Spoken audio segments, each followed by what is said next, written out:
Well, that's it. If there's no hope for Bennifer, there's no hope for anyone.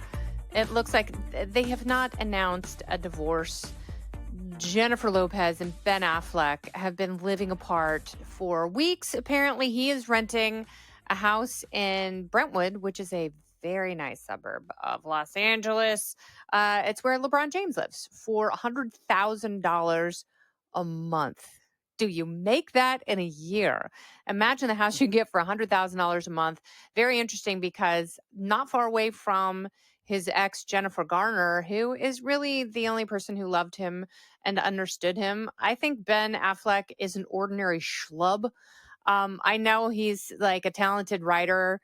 I think he kind of sucks as an actor. He obviously sucks as a person. He's impossible. He threw Jennifer Garner under the bus when he did that interview talking about his drinking. He's like, yeah, I just had to sit on the couch and drink every night. 'Cause I'm like, is this what the rest of my life is going to be like? It's like, you would be so lucky to be with someone like Jennifer Garner who can see past your flaws and still love you because you are the father of her children.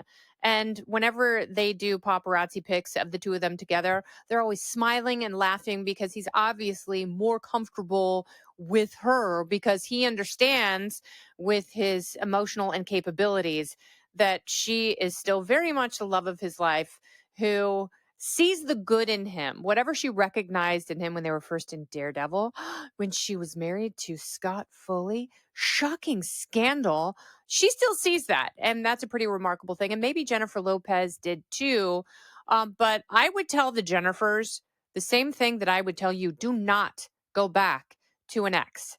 Never do it. There's a reason that you broke up. It doesn't work. A friend of mine compared it to re-entering a hostage situation. So someone has already held you hostage. They let you go and you're going back to them. What? Because of Stockholm syndrome? So obviously the two Jennifers see something in Ben that may not be there, that they both obviously want to change, and they never will. He's in his 50s. He was a jerk to begin with. He's set in his ways. He's a miserable person. And I don't know what Jennifer Lopez is thinking. I am a huge fan of hers. I think that she is talented. I think she's a very capable actress. I like watching her movies. They're usually like wonderful, plain movies. You know what I'm talking about. Something that you can doze in and out of, that's perfect escapism. It doesn't make you too sick or too nervous. And she always has, her movies are just fine. She also has a very good voice. She doesn't have to be the most talented singer in the world. She doesn't have to be Adele. She knows what she's got and she works every angle. I think that she's beautiful, whatever she's doing to her skin. I would love her secrets. I asked my cosmetic dermatologist, wink, what she's doing to her skin, because everyone always has theories like, oh, she does Morpheus and she sleeps in goat semen in a hyperbaric chamber. All of that might be true. And my cosmetic dermatologist said all of the above. Whatever you think she's doing all of it. Like whatever is too expensive for you, she's doing. And I don't think she has had a lot of surgery. I think that she looks amazing. She's incredibly disciplined with her workouts and her diet, and she doesn't drink, which sounds super boring. And I'd rather show a little bit of age and have a few cocktails a week than be a total teetotaler. So on that level, thinking about their relationship, and I do, and so do you. And don't be like, oh, I'm too good for this. I'm an intellectual. Why are we talking about Bennifer? Because you think about them as well, because they suck up so much oxygen. And when we're thinking about them, we don't have to think about our own problems. So celebrities certainly serve a purpose. But, the two of them together, they both don't drink. So I was like, oh, maybe he has evolved. Maybe he has owned up to whatever he did wrong, and I'm blaming him for everything in their relationship. But I also think she's the kind of person, she was with Diddy.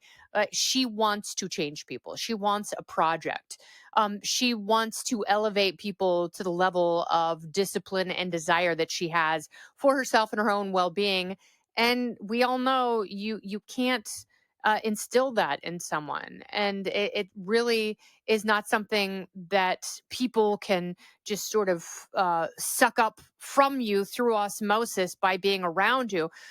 Don't go anywhere. More Kennedy Saves the World right after this. Someone is not just automatically going to become motivated and change who they are implicitly. He is never going to. So now they have a $60 million house in Beverly Hills. They looked for houses in my neighborhood of Pacific Palisades, which is next door to Brentwood. And there are a lot of fancy people that live in the Palisades. I've been there for a long, long time. And Steven Spielberg almost hit me with his car in the Gelson's parking lot. Chris O'Donnell at Gelson's also. That Gelson's, like Gelson's in Pacific Palisades, it is like Coogie's in Malibu. If you ever go to Los Angeles and you want to see celebrities, go to Coogie's in Malibu at breakfast, guaranteed. Go to Gelson's on a Sunday because everyone's housekeeper is off on Sunday, and so celebrities have to shop for themselves. So that's where I've seen Chris O'Donnell, Julie Roberts, Steven Spielberg, John Slattery. I cannot name how many people that I've seen in Gelson's on a Sunday. So go there. They were going to move to Pacific Palisades. They ended up in Beverly Hills, which is too schmancy for Ben Affleck. It's a world away, and it's a totally different kind of money. Pacific Palisades is a fake small town, and that's why people like living there, because it feels removed enough from the rest of Los Angeles. Like it feels like its own kind of cool enclave, because there's still a lot of apartments and younger families and good public schools that attract all sorts of, normal people. And in Beverly Hills, you don't have it. There is no normalcy there at all whatsoever. So they bought the house for $60 million. They poured millions into it, and now they're selling it for 65, and they're going to have to cut the price from there because mortgage rates are still high. And when they were going to move to Pacific Palisades, a bunch of friends of mine who were realtors were like, oh my God, Bennifer is moving here. And nope, our dreams were shattered when they moved to be near the Peach Pit. And now they are pretty much done. They are going to file for divorce very soon. And the only silver lining here is that sometime soon we will have a great breakup album from J-Lo. I don't know why she felt the need to put him through the public colonoscopy of, this deep dive, this very public dive into the most private aspects of her life. We don't need that. Some mystery is still very good. I think Billie Eilish is best at that, like keeping certain aspects of her life, like teasing us with things, but not having to put everything on full display. There's enough of that. The press is going to do that on its own. You can maintain your aura and mystique like the royal family does if you so choose. But if you put it all out there, you're driving a wedge in your partnership, in your marriage. And, maybe that's what J-Lo wanted to do. Maybe she wanted to push the relationship as far as she possibly could to see if it would break. And it seems that it has. I say for her, good riddance to Ben Affleck. She's never been hotter. She'll be fine. He's a disaster. Jennifer Garner, don't take him back. You can also do better, and you seem much happier on your own. Let him go be a mean, lonely schlub who just completely stepped on his own weenus in the Tom Brady roast. Let him keep making mistakes like that while the Jennifers thrive in their respective spheres. This has been Kennedy Saves the World. There is hope for all of us. I'm Kennedy.